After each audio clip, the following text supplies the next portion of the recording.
Hello everyone, hope आप लोग अच्छे हैं। Welcome to Mamta classes.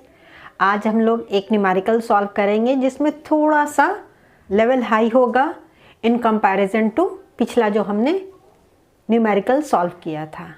अभी एक क्वेश्चन आपके स्क्रीन पे डिस्प्ले होगा, उसका स्क्रीनशॉट ले लीजिए।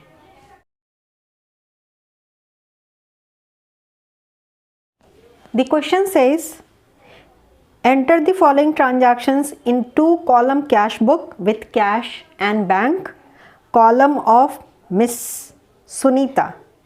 मिस सुनीता के कैश बुक में आपको ट्रांजैक्शंस को रिकॉर्ड करना है और डबल कॉलम फॉर्मेट हमने ड्रॉ कर दिया बेटा जी। तो ईयर है 2018। First transaction January 1 cash in hand and bank overdraft. Cash तो पॉजिटिव बैलेंस है, कैश इन हैंड है, लेकिन बैंक के बारे में बोल रहा है बैंक ओवरड्राफ्ट। ओवरड्राफ्ट का मतलब याद है, पहले हम आपको ये समझा चुके हैं बैंक ओवरड्राफ्ट। चलिए फिर से समझाने की कोशिश करते हैं। Bank overdraft means excess of withdrawal over deposit. तो बैंक ओवरड्राफ्ट हुआ कि अगर हम जितना पैसा बैंक में जमा किए अगर उससे ज़्यादा विड्रॉ कर लेते हैं तो वो बैंक ओवरड्राफ्ट का सिचुएशन आ जाता है, वहाँ मेरा बैलेंस नेगेटिव बैलेंस हो जाता है। आजकल बैंक आपको क्रेडिट कार्ड प्रोवाइड करती है, तो वो भी तो बैंक ओवरड्राफ्ट ही है। जितना आपका पैसा जमा है उससे ज़्यादा अमाउंट का आप परचेजिंग कर सकते हैं और फिर बैंक में आपको पैसा डिपॉजिट करना पड़ेगा with in certain period of time. तो पॉजिटिव बैलेंस बैंक का रहता था तो हम डेबिट साइड लिखते हैं, और अगर नेगेटिव बैलेंस है तो किधर लिखेंगे? Credit side. तो ओपनिंग बैलेंस से हम शुरू करते हैं। Year is 2018।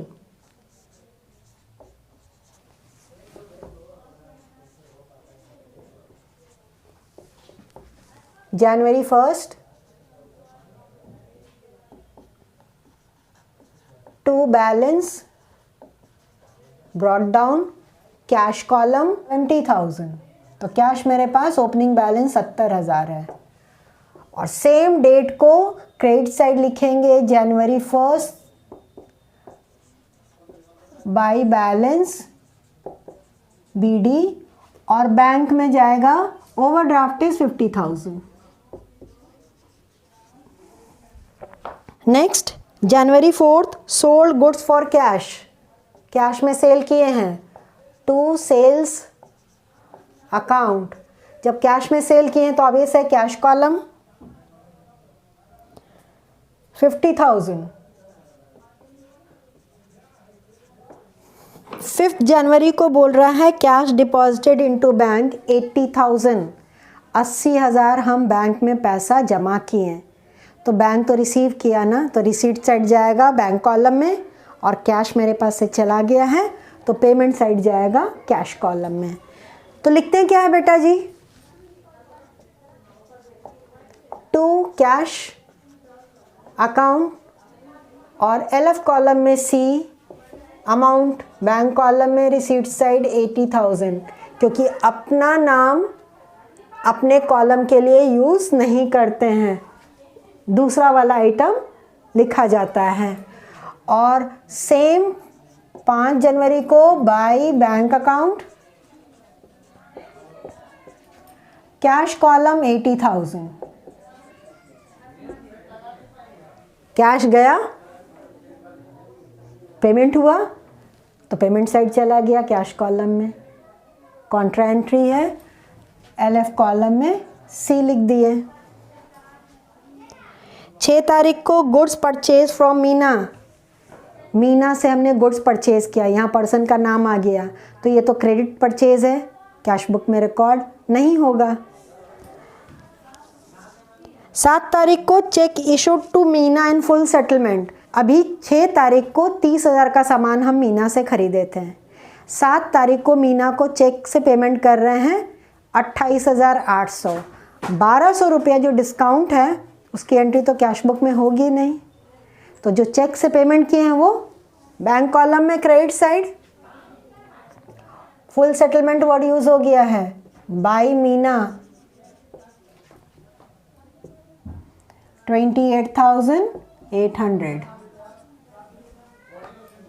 Next 8 January withdrawn from bank for personal use, personal use के लिए बैंक से पैसा विड्रॉ किया गया, तो this is drawings. By drawings account,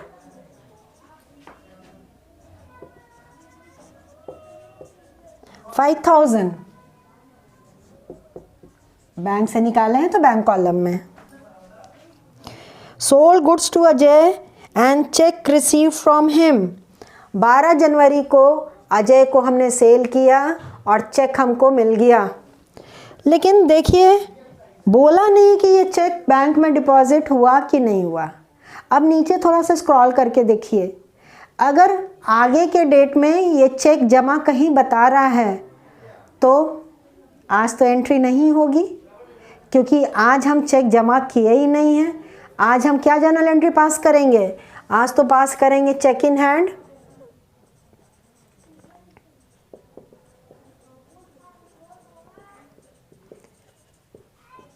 to Ajay, और जिस दिन जमा करेंगे तो बैंक अकाउंट डेबिट।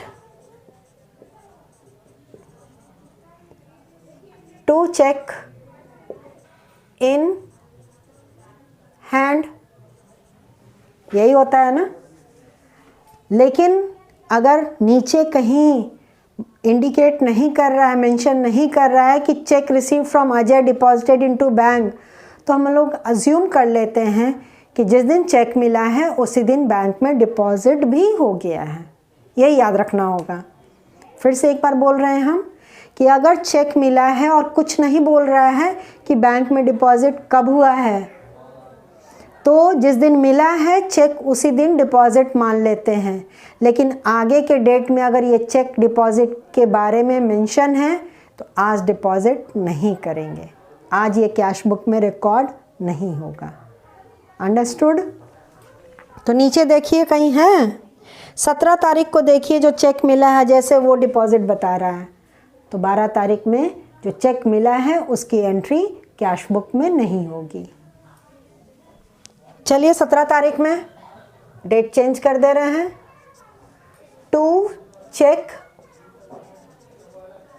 इन हैंड अकाउंट, इस जर्नल एंट्री के बेसिस पे बैंक में जमा करेंगे। कितने का चेक मिला है? अजय को हमने सेल किया था 25,000, तो 25,000 का ही चेक मिला होगा। 20 तारीख को बैंक चार्जेस, बैंक हमसे चार्जेस लिया है, तो चार्ज लिया है तो payment side by bank charges account 500 rupees. Interest charge by bank, 22 तारीख को बैंक हमसे इंटरेस्ट भी लिया है, बाय इंटरेस्ट अकाउंट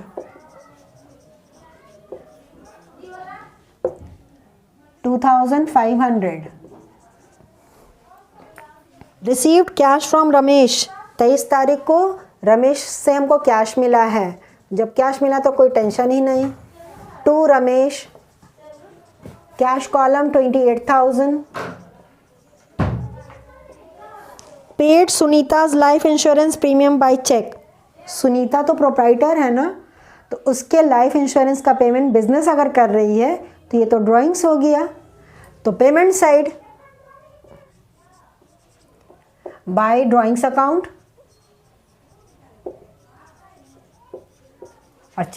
और चेक से पेमेंट किए तो बैंक कॉलम में 15,000।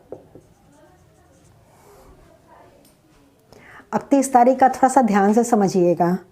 बोल रहा है deposited into bank the entire balance after retaining ₹5,000 cash in business, 5,000 रुपया अपने पास रख करके बिजनेस में छोड़ करके, यानी काउंटर में 5,000 छोड़ दिए, और जो बाकी जो बैलेंस है उसको क्या किए, बैंक में जमा कर दिए।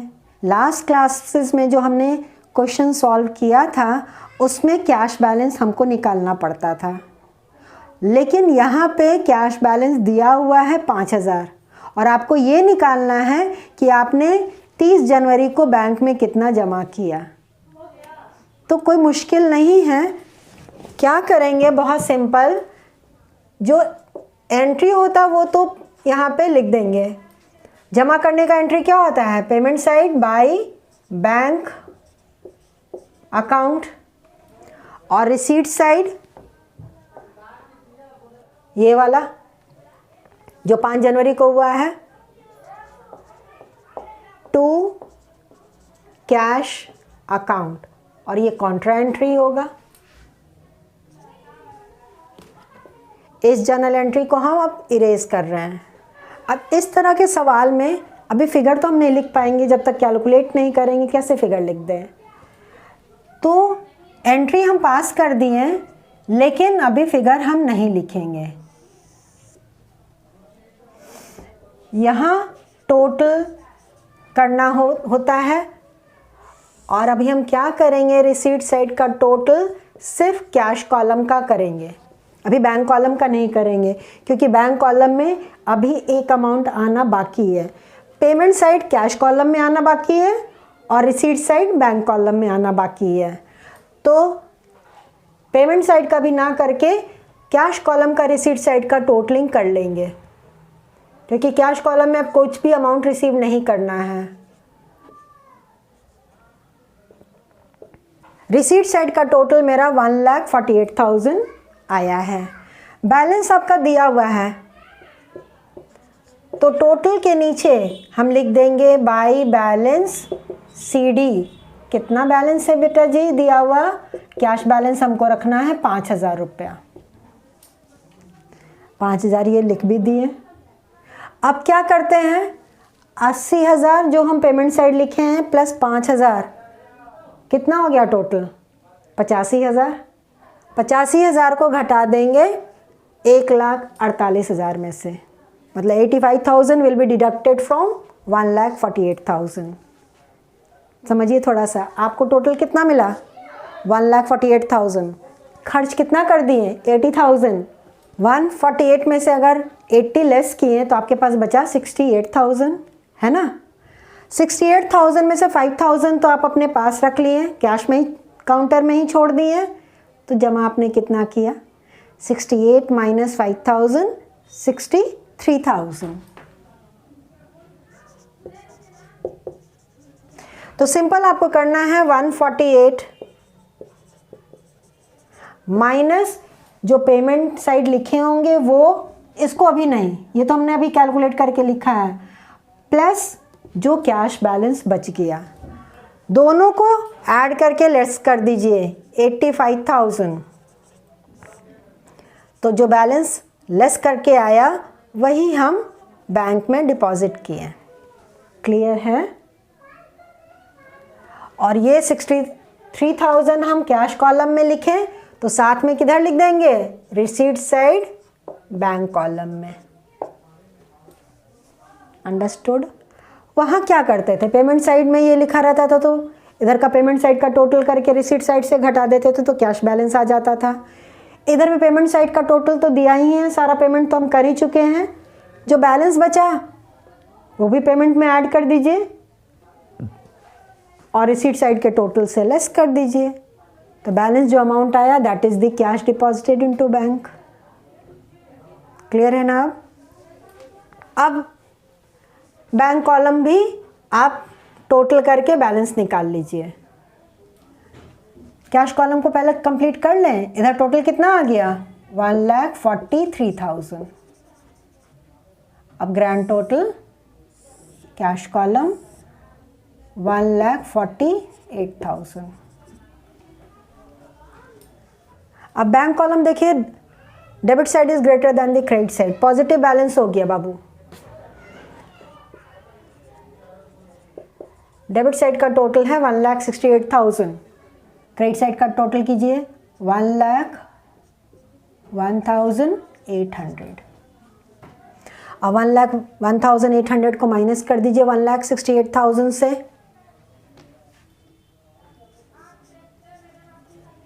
तो बैंक बैलेंस आ गया 66,200। ग्रैंड टोटल कर लीजिए 1,68,000। तो जो बैंक ओवरड्राफ्ट था अब ओवरड्राफ्ट ख़त्म हो गया, पॉजिटिव बैलेंस आ गया, यानी कि बैंक बैलेंस आपका बच गया 66,200 रुपीज़। होप आपको ये समझ में आ गया होगा। थोड़ा सा डिफरेंट था लेकिन कोई मुश्किल नहीं है। डेबिट साइड का भी फाइनल एक बार और टोटल कर लेते हैं। 1,48,000 cash column and 1,68,000 bank balance. Bank का टोटल 30 जनवरी को जो बैलेंस सीडी है वो 1 फरवरी का क्या हो जाएगा, बैलेंस डीडी। मतलब closing balance of cash and bank will become the opening balance for cash and bank. तो debit side February 1st to balance BD 5,000 cash column और 66,200 बैंक कॉलम। मेरा ये न्यूमेरिकल कंप्लीट हो गया। होप आपको अच्छे से समझ में आ गया है। तो आज एक न्यूमेरिकल हमने आपके लिए सॉल्व कर दिया है। मिलते हैं नेक्स्ट क्लास में। तब तक अपना ख्याल रखिए, खुश रहिए, बाय।